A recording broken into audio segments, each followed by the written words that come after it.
kamu mau jadi investor, tapi kamu nggak punya modal, dengerin video ini sampai habis. Saya akan bimbing kamu gimana caranya. Saya akan kasih kamu step-stepnya. Dari sekarang kamu nggak punya duit, kamu nggak punya modal, sampai kamu bisa jadi investor.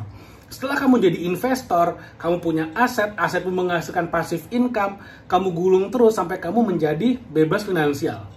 Jadi perjalanannya itu saya bagi menjadi dua. Dari nggak punya modal sampai kamu punya aset pertama. Lalu kemudian part kedua adalah dari kamu punya aset sampai kamu menjadi bebas finansial. Tapi ketika kamu udah punya aset yang menghasilkan passive income, maka yang kamu lakukan adalah menggulung saja sebetulnya. Aset menghasilkan passive income, ada income di sana, ada passive income mengalir, kamu gulung passive income jadi modal lagi buat gedein asetmu sebetulnya. Sehingga itu adalah penggulungan-penggulungan sampai passive income menjadi besar. Nah, yang sebenarnya jadi banyak pertanyaan itu adalah yang bagian pertama. Bagian pertama ini, di mana kamu nggak punya modal, apa saja peta jalannya, roadmap-nya bagaimana sampai kamu bisa punya aset pertama. Dari aset pertama sampai aset ke 100, itu adalah pengulangan. Oke? Dari tidak punya aset ke punya aset pertama, makanya kata-katanya adalah from 0 to 1. Dari 0 ke 1, itu yang paling susah. 1 ke 100 itu pengulangan, sekali lagi. Oke, scale up apapun lah bahasanya. Tapi dari 0 ke 1 itu menciptakan momentum, dan itulah yang paling susah, yang paling berat, yang paling perlu effort. Saya nggak bilang effortnya itu harus mati-matian, nggak juga. Asal tahu jalannya, kamu nggak usah tabrak sana tabrak sini, kamu nggak usah masuk jurang, kamu nggak usah masuk jebakan. Kalau kamu udah tahu jalannya kemana. Nah, makanya di video ini saya akan jelasin jalannya kemana. Lah, siapa saya? Kok saya bisa-bisanya ngasih tahu? Saya udah mengalami. Saya pernah ada dalam posisi di mana saya ke ATM nggak bisa narik duit karena saldo saya kurang dari Rp50.000. Nggak bisa tuh narik duit. Nah, tapi sekarang, ya udah jauh lebih baik. Kemarin saya baru beli 4 aset properti lagi. Nah, artinya apa? Saya tahu apa yang saya omongin. Sekali lagi, saya ngasih tahu, saya sharing bukan karena mau flexing, bukan karena mau pamer, enggak. Saya mau sharing apa yang udah saya lakukan, sehingga kamu yang nonton video ini, kamu yang udah invest data internet dan waktu, yang udah nonton video ini sampai habis, kamu ngerti. Kamu dapat sesuatu, kamu dapat value. Kamu dapat minimal ngerti kemana jalannya. Nah, kalau kamu merasa, nanti di akhir video, kamu merasa ada value dari video ini, tolong share video ini kepada orang yang menurut kamu lagi tersesat, ingin bebas secara finansial, ingin punya passive income, tapi mereka masih dalam kondisimu saat ini. Mereka masih dalam kondisi, saya nggak punya duit, saya nggak punya modal, saya nggak tahu bagaimana. Ini orang-orang tersesat. Bukan orang bodoh, bukan orang malas, bukan orang arogan, tapi orang yang benar-benar nggak ngerti. Cuman perlu dikasih tahu, dia akan jalan. Nah, share video ini kepada teman-teman kamu, saudara-saudaramu, kenalan-kenalanmu yang dalam kondisi seperti itu. Kalau memang di akhir video ini kamu mendapatkan insight baru, dapat value, dapat pengetahuan. Oke? Jadi langsung aja. Yang pertama gini, kondisinya sekarang kamu nggak punya modal. Saya pernah ada dalam kondisi seperti itu. Saya ngelihat orang-orang di internet, wah dia jadi investor properti, punya properti 100, punya properti 500. Saya kemarin lihat di YouTube channel ada orang di UK sana yang punya properti 4.500 properti, bayangin. Saya kemudian tanya ke Google, Robert Kiyosaki punya berapa sih properti? Ternyata Robert Kiyosaki, seorang penulis buku Rich Dad Poor Dad yang sangat legend itu, punya properti 15.000. Bayangin, propertinya 15.000, banyak banget. Terinspirasi sama orang-orang kayak gitu, akhirnya di tahun ini saya fokus ingin all in all out di properti. Makanya sekarang ini saya syuting video ini bulan April, saya udah beli 5 properti. Kenapa? Karena saya ingin seperti mereka. Nah, tapi ketika kamu ingin ada di posisi seperti saya saat ini misalnya, tiap bulan rata-rata bisa beli 1 properti, ya kamu harus tahu dulu sekarang kondisimu adalah tanpa modal. Tanpa modal kamu ingin seperti, minimal seperti saya, kalau bisa jauh lebih hebat daripada saya, amin, pasti bisa. Apa yang harus kamu lakukan? Apa peta jalannya? Nah, ini yang saya akan share. Jadi ketika kamu mau beli aset, kamu harus paham aset, properti ini kan aset, karena saya beli properti adalah untuk diinvestasikan. Properti ini adalah aset. Nah, aset itu ada dua macam kalau versi saya ya. Kalau secara cara memilikinya, cara mendapatkannya, aset itu ada dua macam. Yang pertama adalah aset yang kamu beli. Properti ini dibeli. Saya beli properti. Saya nggak bangun properti. Oke, saya beli properti. Yang kedua adalah aset yang kamu bikin. Contohnya apa nih aset yang kamu bikin? Contohnya adalah, nah ini video YouTube nih. Video YouTube ini adalah contoh aset yang saya bikin. Kenapa aset? Karena sekali lagi, video YouTube orang nonton itu ada iklannya. Iklannya ngasih saya passive income. Namanya AdSense. Nah makanya YouTube ini adalah contoh aset yang saya bikin. Yang sekali saya bikin, income-nya berkali-kali. Artinya apa? Si YouTube ini adalah aset yang saya bikin tanpa modal. Yang saya miliki tanpa modal. Aset digital yang saya miliki sekali lagi tanpa modal. Gratis, bikin videonya gratis, nguploadnya gratis, ngeditnya gratis, bikin thumbnail semuanya gratis, bikin description apapun yang SEO semuanya gratis, dan menghasilkan passive income. Tapi saya perlu banyak banget video-video YouTube sehingga passive income-nya cukup nih buat buat saya akumulasikan. Jadi makanya saya punya beberapa YouTube channel, masing-masing YouTube channel punya ratusan video, dan setiap video itu setiap hari, setiap jam, setiap menit, bahkan setiap detik menghasilkan passive income untuk saya, menghasilkan cash flow dalam bentuk iklan. Oke? Nah, itu yang saya bikin. Yang saya beli itu yang berbayar. Misalnya contohnya ada saham, ada emas, cryptocurrency. Ini semua harus beli nih.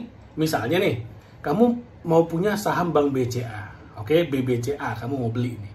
Kamu datang ke Bank BCA, kamu bilang, "Hai, bagian kredit Bank BCA, saya mau beli sahammu, saya mau beli kamu, pinjemin saya uang." Mereka nggak akan mau.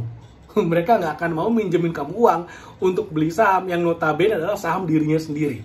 Tapi kalau properti, mereka mau tuh minjemin uang. Saya belum tahu ya ada bank yang mau minjemin uang dengan alasan kita mau beli saham, kita mau beli emas, kita mau beli kripto. Saya belum tahu tuh. Tapi kalau untuk beli properti, bank mau tuh minjemin uang mereka. Artinya apa? Kalau properti itu menariknya gini. Bayangin ada satu properti, saya beli, tapi skema belinya menarik banget. Bayangin ada satu properti yang mana buat belinya saya booking fee. Oke, booking fee-nya ada yang 5 juta, ada yang 10 juta. Modal tuh kan, 10 juta taruh. Tapi ada properti-properti yang ketika kita akad 10 juta 5 booking fee-nya tadi dibalikin. Artinya tanpa modal dong, at the end of the day tanpa modal. Lalu kemudian cicilannya pun libur bayar, bayangin sampai 5 tahun. Saya nggak usah bayar cicilan, semua biaya transaksi, biaya akad, biaya KPR, semuanya free. Biaya asuransi, biaya provisi, biaya notaris, semuanya dibayarin gratis. Tanpa modal pun bisa. Jadi meskipun bahasanya adalah aset saya beli, tapi kalau tahu caranya, ngerti gimana ngedilnya, tahu di mana nyari deal properti yang bagus, itu banyak banget deal yang bisa kita dapetin yang sebenarnya tanpa modal juga. Malah ada yang lebih dahsyat lagi, lebih bombastis lagi. Ini yang real. Saya cerita. Ada properti yang sekali lagi untuk belinya saya perlu booking fee, ada yang 5 juta, ada yang 10 juta. Oke, saya beli, jebret. Begitu akad, saya malah dapat cashback sampai 200 juta itu ada. Bayangin, begitu akad cashback 200 juta. Modalnya 10 juta, balik 200 juta. Artinya apa? Modal saya berapa ya? Saya tanpa modal sekali lagi. Meskipun ya ada modal di depan, tapi baliknya luar biasa, banyak banget, ratusan juta. Bahkan yang lebih menarik, cicilannya pun nanti dibayar. Bayangin, cicilannya dibayarin sama orang. Nah, itu contoh aset, itu contoh dua aset yang mana satu kamu bikin, satu kamu beli. Oke? Nah, sekarang anggap aja kamu mau beli aset. Karena aset yang beli itu gampang banget. Kamu punya duit, kamu tinggal beli. Kamu punya duit, kamu tinggal beli. Nah, gimana caranya kamu bisa beli aset? Ya, kamu harus punya active income. Kamu harus punya active income. Atau minimal kalau kamu mau bikin aset, kamu harus bikin media sosialmu. Media sosial seperti TikTok, Instagram, YouTube. Itu bisa menghasilkan income dari sana. Gimana caranya? Cara paling gampang yang saya juga udah lakuin itu adalah dengan cara menjadi affiliate marketing. Kenapa affiliate? Affiliate tanpa modal. Dimana yang saya paling suka? Saya paling suka jadi affiliate di TikTok. Kenapa? Gampang banget. Maksudnya gampang tuh apa? Maksudnya gampang adalah TikTok secara algoritma aja itu sebenarnya menguntungkan buat para afiliator yang memang udah terbukti bisa bikin konten yang menjual. Jadi kalau misalnya misalnya ada afiliator, dia bikin kontennya menarik, maka TikTok akan ngebantu. Sekali lagi, ini algoritmanya TikTok. Mereka akan ngebantu supaya konten-konten si afiliator ini akan dilihat lebih banyak orang yang tertarik dengan kontennya, dan kemungkinan besar mereka akan beli. Kenapa kok TikTok melakukan itu? Karena TikTok dapat komisi dari para afiliator ini, dari para pemilik barang ini. Ketika ada transaksi, TikTok dapat komisi, TikTok dapat uang dari sana. Maka secara logika, TikTok berkepentingan membuat para afiliator barangnya laku. Makanya kenapa saya suka banget main affiliate di TikTok. Makanya saat ini saya punya beberapa akun TikTok, akun seller TikTok saya punya beberapa, masing-masing setiap hari membuat puluhan video.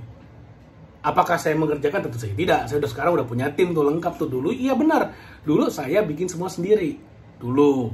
Sekarang udah ada tim, satu akun dihandle beberapa orang, satu akun dihandle beberapa orang. Jadi videonya ada terus, fresh terus, cari barang baru terus, kita riset pasar terus, sehingga semuanya berjalan, sehingga akhirnya bisa mendapatkan income dari sana. Nah, kalau kamu masih pemula, ya kamu kerjain semua sendiri.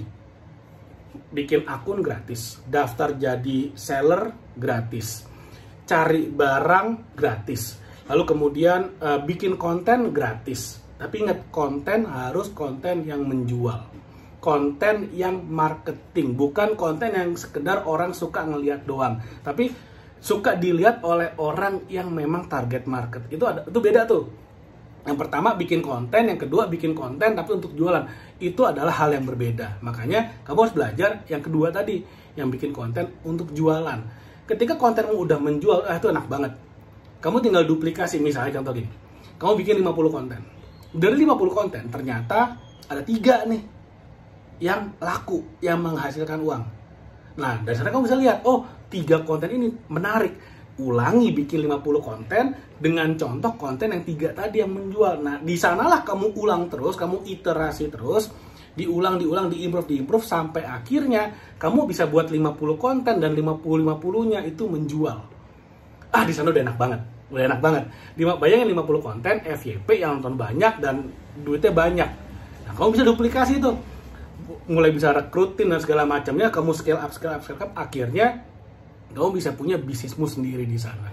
Dan itu kamu bisa mulai sekali lagi tanpa modal. Nah, buat kamu yang bingung sekarang, oke, saya udah ngerti konsepnya, udah ngerti idenya. Jadi misalnya kamu mau mulai dari affiliate TikTok, atau kamu mau mulai dari YouTube channel, atau kamu mau mulai dari affiliate tapi lewat YouTube, itu bisa juga tuh. Nah, gimana caranya? Selalu pertanyaannya adalah langkah awalnya mulai dari mana? Padahal yang tadi saya udah jelasin adalah langkah awalnya sebetulnya. Tapi masih banyak orang yang kemudian, saya mau mulai, oke, saya tertarik, saya suka, saya mau mulai dari mana? Udah komit nih, mau take action, udah punya motivasi, inspirasi, aspirasi, wah semuanya udah semangat. Mulai dari mana? Makanya saya bikin buku ini. Ini buku ketiga saya, judulnya adalah Scroll Like Cuan. Dimana di buku ini menjawab 2 pertanyaan. Kamu bisa lihat, menjawab 2 pertanyaan, mulai dari mana dan apa langkah awalnya. Jadi ini adalah buku buat kamu-kamu yang masih pemula, masih nol, atau mungkin kamu udah mulai tapi masih pemula. Ini adalah buku untukmu. Ini bukunya lumayan tebel, ini sekitar 250-an halaman, bukunya lumayan tebel, tapi semuanya benar-benar step by step, menjawab pertanyaan mulai dari mana membuat media sosial menjadi mesin income. Jangan kamu cuma nonton YouTube jadi penonton doang. Jadilah orang yang memanfaatkan YouTube untuk jadi mesin pasif income kamu. Jangan cuma main Instagram, main TikTok, cuma scroll-scroll, lihat mantan ngapain. Jangan. Gunakanlah media sosial untuk menjadi sumber income. Kalau media sosialmu udah jadi sumber income, abis itu terserah kamu mau scroll-scroll suka hati, bebas. Toh mesin income-mu udah jalan. Itu lebih keren. Nah, buku ini baru saya akan launching nanti bulan Juli 2025. Nah, sekarang kamu udah bisa order, dan sambil nunggu bukunya sampai di bulan Juli nanti, kamu nanti akan saya kasih akses gratis ke e-booknya, ke soft copy-nya. Jadi sambil nunggu buku aslinya datang, Kamu juga bisa baca soft copy-nya, kamu bisa praktekin langsung. Dan yang lebih menarik lagi nih, kemarin ada yang ngomong ke saya, kalau bisa kasih sistem kredit, sistem cicilan, kalau bisa ngutang beli bukunya. Nah, makanya di seri soft launching ini, saya kasih opsi untuk nyicil. Maksudnya apa? Kamu bisa beli bayar pakai Aku Laku, pakai Kredivo, pakai pay later itu. Yang mana nanti begitu bukunya sampai, sebelum cicilan pertama, kalau misalnya kamu udah praktekin buku ini, kamu udah bisa mencetak income, maka income lah yang akan ngebayar pay later itu. Cicilan buku ini dibayarin oleh passive income dari media sosial. Asik apa asik banget. Itulah investasi yang sebenarnya. Orang kaya jadi kaya karena mereka menggunakan utang untuk berinvestasi. Hasil dari investasinya mereka pakai untuk bayar utangnya. Oke, jadi mudah-mudahan apa yang saya share bermanfaat. Sekali lagi, kalau kamu mendapatkan value, kamu dapat insight, kamu dapat ide baru dari video ini, tolong share video ini karena saya yakin banyak banget yang butuh mendengarkan apa yang saya share supaya Indonesia lebih dahsyat lagi secara ekonomi. Oke, sampai ketemu lagi di video berikutnya. Oh ya, kalau kamu mau order bukunya, nanti linknya ada di bawah. Oke, sampai ketemu lagi di video berikutnya. Jangan lupa subscribe YouTube channel ini. Thank you dan sampai ketemu lagi di video berikutnya.